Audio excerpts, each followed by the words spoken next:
So when I call it stringing pearls, I talk about teaching your children and you to create activities that you string to the next activity, an activity you string to that next activity, and you create a set of pearls. Now, one of the key pieces is that you need to give your kids a voice and a vote, the two V's. A voice that they get to be making decisions with you, and a vote that they get to say, yeah, I want to do that, or I don't want to do that. They get to make decisions. They get to be part of the process. They get to help you string pearls. When they go to bed at night and they're excited about what they're going to do with you in the future, they're going to be feeling like they're with you forever. Camping is one of the best ways to describe sensory-rich stringing of pearls. And we say, you know, kids, when we go camping, we each need to be responsible for a meal.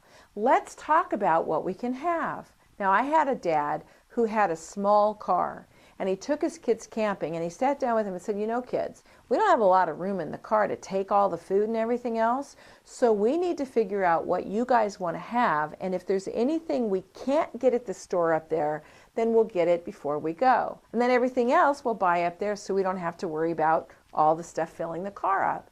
Kids loved it. Matter of fact, one of the kids picked lobster, the other picked steak.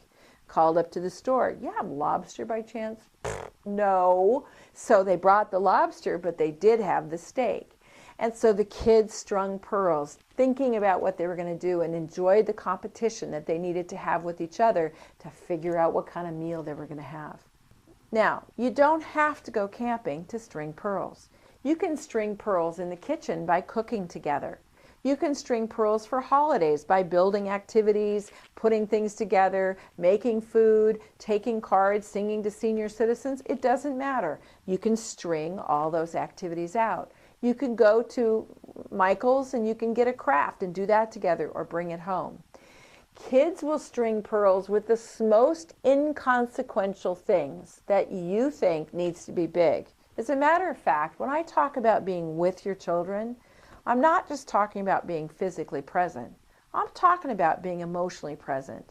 You know, when you entertain your children, you drop them off to the mall, you take them to the movies, you're there but your light's on, no one's home. You're not with your children.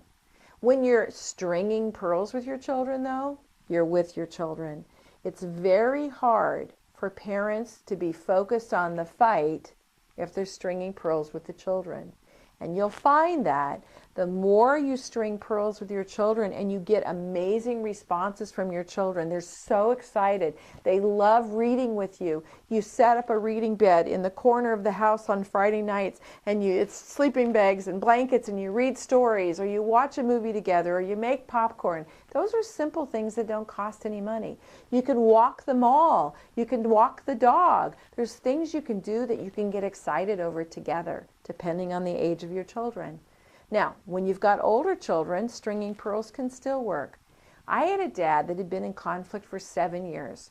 He and his ex-wife came to the class on different nights. She did not like him. He did not like her.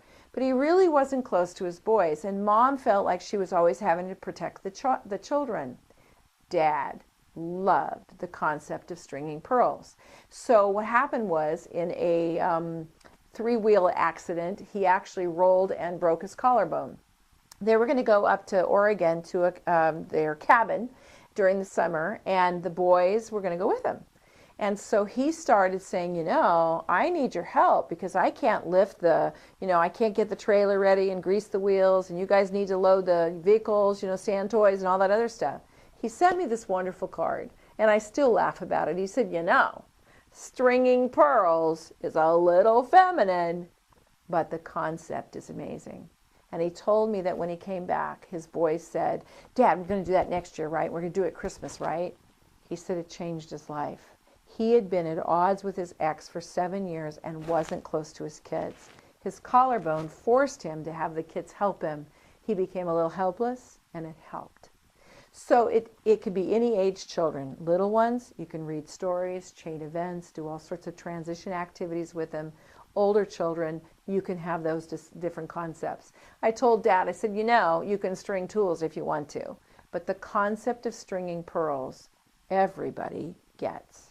And everybody understands the wonderfulness of getting into the kid's imagination, sharing your joy, sharing your curiosity, sharing your sense of adventure, and they in kind do the same thing.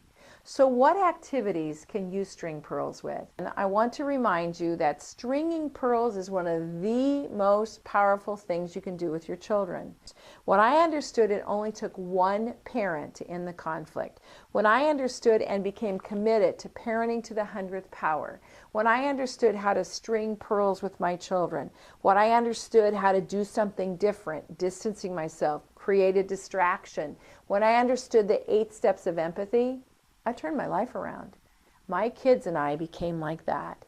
We became closer, and whatever my ex did, I didn't buy into it anymore.